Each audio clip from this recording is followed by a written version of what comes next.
যেটা আমি স্বপ্ন দেখেছিলাম সেটা আমি সাকসেস করেছি। এই অনুভূতিটা আমার কাছে সবচেয়ে সুন্দর অনুভূতি। ধন্যবাদ সবাইকে এখানে আসার জন্য। আসলে আমি একটা প্ল্যাটফর্মে ছিলাম, প্ল্যাটফর্ম থেকেই আজকে আমার এই যাত্রাপথে আসা। আর যেহেতু আমি একটা প্ল্যাটফর্ম থেকে ইন্টারন্যাশনাল ক্রাউন হোল্ড হিসেবে এসেছি, এবার ইনশাল্লাহ এবার সেপ্টেম্বরও আমি যাচ্ছি আমার দেশকে নেতৃত্ব দিতে।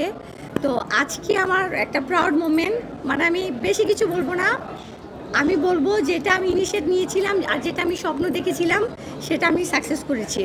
তো সবাই আমার জন্য দোয়া করবেন। আসলে আমার পাশে সহযাত্রী হচ্ছে আমার মা, আর আমাদের সিইও ইকবাল হোসেন স্যার, সে আমার সহযাত্রী হিসেবেই ছিলেন।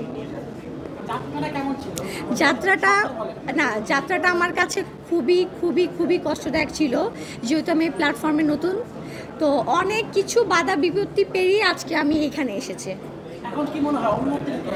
আমার অনুভূতি মানে বলে বোঝানো যাবে না। না, আমার আসলে অনুভূতিটা যে আমি একটা কন্টেস্টেন্ট ছিলাম, সেই হিসেবে আমি অর্গানাইজার হিসেবে এসেছি। আজকে আমার প্ল্যাটফর্মে মেয়ে হাঁটবে, এই অনুভূতিটা আমার কাছে সবচেয়ে সুন্দর অনুভূতি। বাচ্চা জন্ম দেওয়ার পরে মার যেমন একটা প্রথম হাসি থাকে, আজকে সেই হাসিটা আমার আসতেছে ভিতর থেকে। আমরা পেয়ে গেছি না।